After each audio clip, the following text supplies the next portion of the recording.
کہ جبریل امین میرے پاس آئے اور انہوں نے مجھے آ کے کہا الا ابشروک ان اللہ عز وجل یقول، کہ حضور میں آپ کو بشارت نہ دوں کہ رب کیا کہتا ہے؟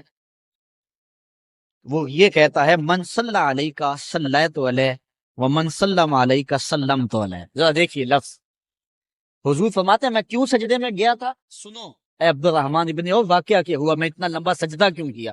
کہا میرے پاس جبریل آئے اور جبریل نے مجھے رب کا سندیشہ دیا، پیغام دیا کہ محبوب آپ کا رب کہتا ہے کہ آپ کا جو امتی آپ پہ درود پڑے گا میں رب ہو کے اس پہ درود پڑوں گا، اور جو آپ کا امتی آپ کو سلام کہے گا میں رب ہو کے اس کو سلام کروں گا۔ تو حضور فرماتے ہیں فسجدت للہ شکرا، تو پھر میں سجدہ نہ کرتا، پھر میں شکر کا سجدہ نہ کرتا اور میرا سجدہ لمبا نہ ہوتا کہ اتنا کرم ہوا کہ میرا اگر غلام مجھ پہ درود بھیجے تو رب اس پہ درود بھیجتا ہے۔ اللہ اکبر، یہ کرم نوازیاں اور شخص کہ جو حضور نبی رحمت صلی اللہ علیہ وسلم پر درود بھیجتا ہے۔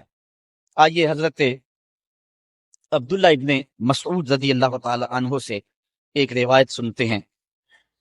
کہتے ہیں کہ ان للہ ملائکۃ سیاحین یبلغون عن امتی السلام، اللہ کے کچھ فرشتے ہیں جن کی ڈیوٹی یہ ہے وہ دھرتی پر گھومتے ہیں، پوری دنیا پہ چکر لگاتے ہیں، اور کرتے کیا ہیں؟ جہاں جہاں بھی کوئی شخص میرے اوپر سلام بھیجے تو وہ اس امتی کا سلام میرے تک پہنچاتے ہیں کہ حضور آپ کے فلاں امتی نے آپ تک جو ہے وہ سلام بھیجا ہے۔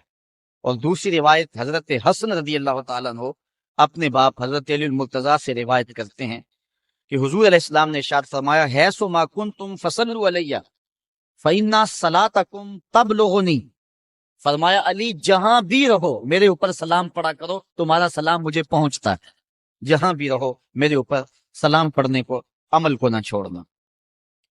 قیامت کے دن حضور علیہ السلام کی سب سے زیادہ قربت کس شخص کو نصیب ہوگی؟ تو وہ روایت ہے حضرت عبداللہ ابن مسعود رضی اللہ تعالی عنہ سے کہ حضور نے فرمایا ان اول الناس بی یوم القیامہ اکثرہم علی صلاۃ، قیامت کے دن میرا سب سے زیادہ قریبی شخص وہ ہوگا کہ جو میرے اوپر کثرت کے ساتھ درود پڑا کرتا ہے۔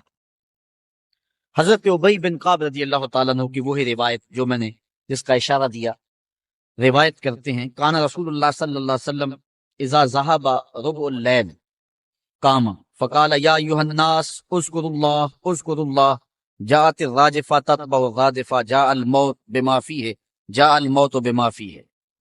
کہتے ہیں کہ حضور علیہ الصلوۃ والسلام جب رات کا چوتھائی حصہ باقی رہ گیا تو آقا کریم علیہ السلام نے لوگوں کو بیدار کیا، لوگوں کو جگایا کہ اٹھو اللہ کا ذکر کرو، قیامت آنے والی ہے، موت آنے والی ہے۔ صحابہ کو بیدار کیا۔ قال ابی بن کعب رضی اللہ تعالیٰ عنہ، حضرت ابی بن کعب رضی اللہ تعالیٰ عنہ فرماتے ہیں یہ جلیل القدر سے آدمی ہیں اور حضور علیہ الصلوۃ والسلام ان سے قرآن سنا کرتے تھے، بلکہ ایک دن حضور گزر رہے تھے، حضرت ابی بن کعب رضی اللہ تعالیٰ عنہ تلاوت کر رہے تھے، حضور رک کے سننے لگے۔ اگلے دن ملاقات ہوئی تو فرمایا ابی میں گزر رہا تھا، تو تلاوت کر رہا تھا اور میں سنتا رہا۔ تو حضرت ابی نے کہا حضور اگر مجھے پتا چل جاتا نا کہ آپ سن رہے ہیں تو میں اور سوار کے پڑھتا۔ محدثین شارحین لکھتے ہیں کسی کے دکھلاوے کے لیے قرآن سوار کے پڑھنا ریاکاری ہے، لیکن اگر حضور کے دکھلاوے کے لیے پڑھا جائے یہ ریاکاری نہیں ہے، یہ عین دین ہے۔ تو حضرت ابی بن کعب رضی اللہ تعالی عنہ کہتے ہیں کہ میں نے حضور کی خدمت میں عرض کی، فقل تو میں نے عرض کی یا رسول اللہ صلی اللہ علیہ وسلم میں آپ پر بہت زیادہ درود شریف پڑھتا ہوں، فکم اجعل لک من صلاتی، تو مجھے بتا دیں کہ میں آپ پہ کتنا وقت درود پڑھا کروں۔ کالا معاشیتا، کہا جتنا تو پڑھ سکتا ہے، جتنا تیرے پاس وقت ہے، جتنی تیری مرضی ہے، میں کوئی مقرر نہیں کرتا۔ کالا کل، تو میں نے کہا الربع، میں چوتھا حصہ درود پڑھا کروں گا، باقی 3 حصے باقی وظیفے کر لیا کروں۔ کالا معاشیتا، حضور نے فرمایا تیری مرضی، وَإِن زِدْتَ فَهُوَ خَيْرٌ لَكَ، لیکن اگر درود زیادہ پڑے نا تو تیرے لیے ہوگا بہتر۔ کالا کہتے ہیں فقل، تو میں نے کہا فَثُلْثَيْن، میں 2/3 پڑھ لیا کروں گا۔ کالا معاشیتا، فرمایا جس طرح تیری مرضی، فَإِن زِدْتَ فَهُوَ خَيْرٌ لَكَ، لیکن اگر تو درود کو زیادہ کر لے تو یہ تیرے لیے بہتر ہوگا۔ قُلْتُ النِّصْفُ، میں نے عرض کی حضور میں آدھا وقت درود پڑھ لیا کروں گا، باقی آدھا وقت دیگر وظائف پڑھ لیا کروں گا۔ کل، تو جب میں نے یہ بات کہی تو حضور نے فرمایا معاشیتا، جو تیری مرضی، جو تیرے دل میں آئے، وَإِن زِدْتَ فَهُوَ خَيْرٌ لَكَ، لیکن اگر تو درود کو اور زیادہ کر دے تو تیرے لیے ہے بہتر۔ کہتے ہیں کہ میں نے عرض کی اجعل لک صلاتی کلھا، حضور پھر میں سارا وقت درود ہی پڑھ لیا کروں گا، میں درود ہی پڑھ لیا کروں گا۔ تو آقا کریم نے فرمایا پھر تجھے دنیا کی تکلیفیں بھی نہیں پہنچیں گی اور آخرت میں بھی تجھے نجات مل جائیں۔ وظیفہ دو مقاصد کے لیے کرتا ہے، میری دنیا کے معاملات ٹھیک ہو جائیں، کچھ وظائف اس لیے پڑھتا ہے، یا پھر میری آخرت ٹھیک ہو جائے اس لیے وظائف پڑھتا ہے۔ دو ہی غرضیں ہوتی ہیں وظائف پڑھنے سے، لیکن حضور نے فرمایا اگر تو سارا وقت درود پڑھتا رہے تو پھر تیری دنیا بھی ٹھیک ہو جائے گی، تیری آخرت بھی ٹھیک ہو جائے گی، تیرے سارے معاملے۔